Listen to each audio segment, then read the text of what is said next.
పోషకల ఖజానాగా చెప్పుకునే అంజీర పండ్లకు ఆదరణ అంతకంతకు పెరుగుతోంది. దీంతో ఈ పండ్లను సాగు చేసే రైతులు కూడా మంచి లాభాలను ఆర్జిస్తున్నారు. తక్కువ పెట్టుబడితో అంజీరను సాగు చేసే అవకాశం ఉండటంతో తెలుగు రాష్ట్రాల్లో చాలా మంది రైతులు అంజీర సాగుపై ఆసక్తి చూపుతున్నారు. ఈ నేపథ్యంలో అంజీర సాగులో మెళకువలు, పంట నష్టపోకుండా తీసుకోవాల్సిన జాగ్రత్తలు, ప్రాసెసింగ్, మార్కెటింగ్ తదితర విషయాలపై సాక్షి సాగుబడి ప్రత్యేక కథనం.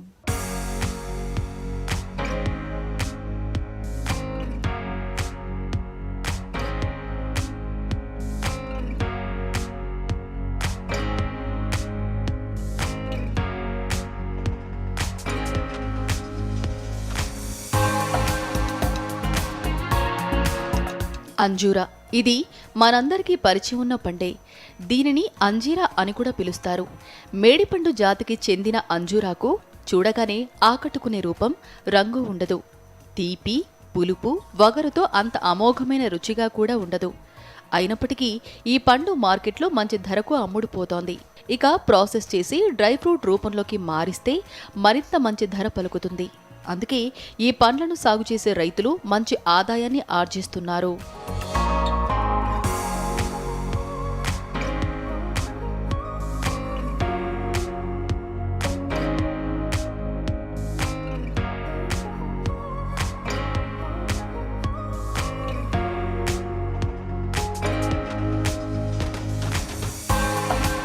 అంజూరాను పండుగానే కాదు, డ్రై ఫ్రూట్గా కూడా చాలా మంది తింటారు. స్వీట్ల తయారీలో అంజూరాను వాడతారు. అంజూరాలో కొవ్వు, పిండి పదార్థాలు, సోడియం వంటి పోషకాలు ఎక్కువ. మినరల్స్, ఫైబర్, విటమిన్స్ కూడా ఈ పండు ద్వారా సమృద్ధిగా లభిస్తాయి. పాల ఉత్పత్తులు ఇష్టపడని వారు ఈ పండ్లను తింటే శరీరానికి కావలసిన కాల్షియం, ఐరన్ అందుతాయి. రక్తహీనతతో బాధపడే వారికి అంజూరా దివ్య ఔషధమనే చెప్పాలి. అంజూరాలో ఉండే పొటాషియం గుండెకు ఎటువంటి సమస్యలు రానివ్వదు. రక్త ప్రసరణ సక్రమంగా జరగడానికి తోడ్పడుతుంది. బరువు తగ్గాలనుకునేవారు, ఎక్కువ ఆకలితో బాధపడేవారు అంజూరా తినొచ్చు. ఈ పండులోని ఐరన్, కాల్షియం, ఫైబర్ ఆకలిని తగ్గిస్తాయి. డ్రై అంజూరాలో ఖనిజాలు ఎక్కువ. ఇవి మలబద్ధకాన్ని దూరం చేస్తాయి. అంజూరాలో ఉండే ట్రైప్టోఫాన్స్ నిద్రలేమిని దూరం చేస్తుంది. ఈ పండులో ఉండే పెక్టిన్ అనే పదార్థం కొవ్వును అదుపులో ఉంచుతుంది. ఎన్ని రకాల పోషకాలు ఉన్నాయి కాబట్టి రుచితో సంబంధం లేకుండా ఈ పండ్లకు మార్కెట్లో మంచి డిమాండ్ ఉంది.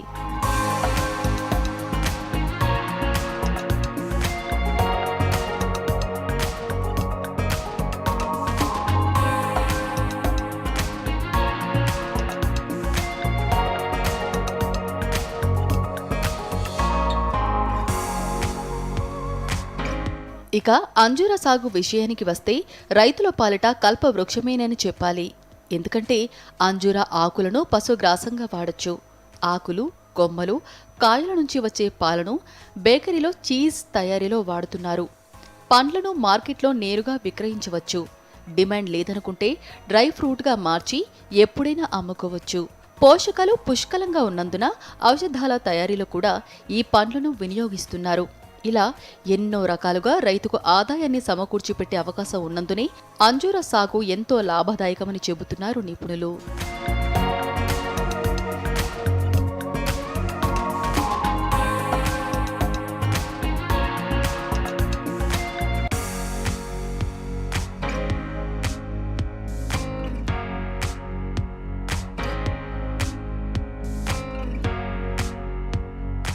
ఒకసారి పెట్టుబడి, అది తక్కువ పెట్టుబడితో దీర్ఘకాలం పాటు ఆదాయం పొందే అవకాశం ఉంది. ఒకప్పుడు అంజూరాకు చిగిడపీడల బెడద ఎక్కువ. కానీ అంజూరా విత్తనాలను రూపాంతరం చెందించి సాగుకు అనుకూలంగా మార్చిన ఈ పంటకు ఇప్పుడు చిగిడపీడలు సోకే అవకాశం చాలా తక్కువ.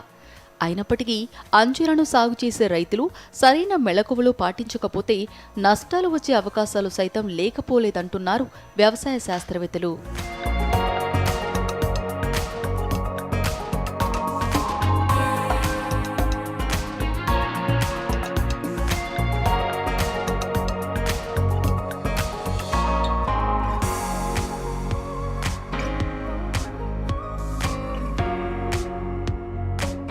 అంజీరా సాగుకు అనుకూలించే నేల రకాలేవి?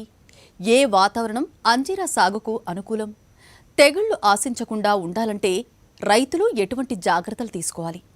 అంజీరా సాగు చేసే రైతులకు అశ్వారావుపేట వ్యవసాయ కళాశాల అసోసియేట్ ప్రొఫెసర్ ఐవి శ్రీనివాసరెడ్డి చేస్తున్న సూచనలను ఆయన మాటల్లోనే విందాం.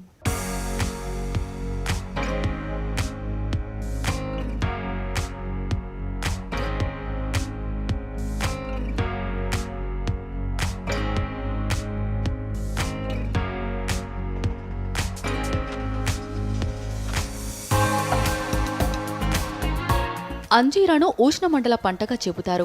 అయినప్పటికీ తక్కువ ఉష్ణోగ్రత ఉన్న ప్రాంతాల్లో కూడా ఈ పండును సాగు చేస్తూ మంచి దిగుబడులు సాధిస్తున్నారు. 10 నుంచి 20 డిగ్రీల సెల్సియస్ ఉష్ణోగ్రతను తట్టుకుని కూడా ఇవి మంచి దిగుబడిని ఇస్తాయి. అయితే పూత, పిందె, కాయలు కాసే సమయంలో వాతావరణం పొడిగా ఉంటే సరిపోతుంది. వర్షాలు పడితే పూత రాలిపోవడం, పిందెలు, కాయలు దెబ్బతినటం వల్ల రైతులు నష్టపోయే అవకాశం ఉంది. తేమ వాతావరణంలో కాయల రంగు మారుతుంది. నల్లబడటం, పగుళ్లు రావటం వంటి సమస్యలు ఎదురవుతాయి. తేలికపాటి ఇసుక నేలలతో పాటు బలమైన బంకమన్ను నేలల్లో కూడా ఈ పంటను సాగు చేసుకోవచ్చు. నీటి వసతి అంతగా లేకపోయినా చివరికి చౌడు నేలల్లో కూడా ఈ పంటను సాగు చేయొచ్చు. ఉదజని సూచిక 6 నుంచి 6.5 మధ్య ఉండే అన్ని రకాల నేలల్లో అంజూరాను సాగు చేసుకోవచ్చని చెబుతున్నారు అశ్వారావుపేట వ్యవసాయ కళాశాల అసోసియేట్ ప్రొఫెసర్ ఐవి శ్రీనివాసరెడ్డి. ఇటీవల కాలంలో అంజూర పంటని కేవలం పండుగానే కాకుండా దీన్ని పంచదార పాకం లేదా చక్కెరలో నానబెట్టి అదేవిధంగా క్యానింగ్ అనే ప్రక్రియ ద్వారా ఎండు అంజూరగా కూడా మార్చి వినియోగిస్తున్నారు. అదేవిధంగా ఈ అంజూరా నుంచి వచ్చే పాలు, ముఖ్యంగా ఆకుల నుంచి కానీ లేదా కొమ్మల నుంచి, కాయ నుంచి వచ్చే పాలని మనం బేకరీల్లో చీజ్ తయారీకి వినియోగిస్తున్నారు. అదేవిధంగా మనకి ఈ ఆకుల్ని గమనించినట్లయితే ఈ ఆకులను కూడా మనం పశుగ్రాసంగా కూడా వినియోగించవచ్చు. అదేవిధంగా అంజూర పండులో అనేక ఔషధ విలువలు ఉండటం వల్ల వివిధ రకాల మందుల్లో కూడా దీన్ని వినియోగిస్తున్నారు. కాబట్టి ఇటీవల కాలంలో ఈ అంజూర పండుకి బాగా డిమాండ్ ఏర్పడింది. అయితే దీనికి కావలసిన వాతావరణం విషయానికి వచ్చినట్లయితే ఇది ఉష్ణమండల పంట. అయితే ఇది తక్కువ ఉష్ణోగ్రత అయినటువంటి 10 నుంచి 20 డిగ్రీల సెల్సియస్ను కూడా తట్టుకొని పెరుగుతుంది. అదేవిధంగా ముఖ్యంగా పూత, పిందె కాలం, కాయకాలంలో మనకి పొడి వాతావరణం బాగా అవసరం. అదేవిధంగా ఈ కాయ అభివృద్ధి చెందే సమయంలో, ముఖ్యంగా ఈ కాయ అభివృద్ధి చెందే సమయంలో వర్షం అనేది కురవకుండా ఉండాలి. ఒకవేళ వర్షం కురిసినట్లయితే మనకి ఈ యొక్క కుసుమ తెగులు లేదా నల్ల తెగులు అనేది వచ్చి కాయలు నల్లగా మారిపోవటం, అదేవిధంగా కాయలు పగుళ్ళు ఏర్పడటం అనేది జరుగుతూ ఉంటుంది. కాబట్టి ముఖ్యంగా ఎక్కడైతే ఈ కాయ తయారయ్యే సమయంలో వర్షాలు లేని ప్రాంతాల్లో దీని సాగు చాలా అనుకూలంగా ఉంటుంది. అదేవిధంగా నేలల విషయానికి వచ్చినట్లయితే ముఖ్యంగా ఈ యొక్క తేలికపాటి ఇసుక నేలల నుంచి బలమైన బంకమన్ను నేలల వరకు కూడా దీన్ని సాగు చేసుకోవచ్చు. ముఖ్యంగా నీటి వసతి సరిగా ఉన్నట్లయితే, అదేవిధంగా మురుగు నీటి వసతి సరిగా ఉన్నట్లయితే ఆమ్ల నేలల్లోనూ అదేవిధంగా చౌడు నేలల్లో కూడా ఈ అంజూరా పంటని సాగు చేసుకోవచ్చు. అదేవిధంగా ఉదజని సూచిక 6 నుంచి 6.5 మధ్యలో ఉన్న అన్ని రకాల నేలలు కూడా అంజూర సాగుకు చాలా అనుకూలం.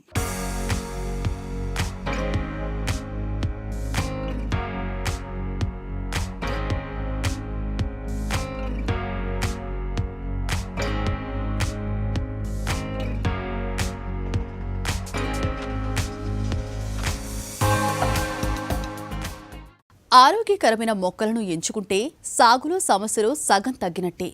అంజీరా సాగుకు కూడా ఈ సూత్రం వర్తిస్తుంది. అంజీరా సాగు చేయాలనుకునే రైతులు మొక్కల ఎంపికతో పాటు ఏ పద్ధతిలో నాటుకుంటే ప్రయోజనం ఉంటుంది, సాగును మొదలుపెట్టే ముందు రైతులు పాటించాల్సిన జాగ్రత్తలేవి, వివరాలను ఇప్పుడు చూద్దాం.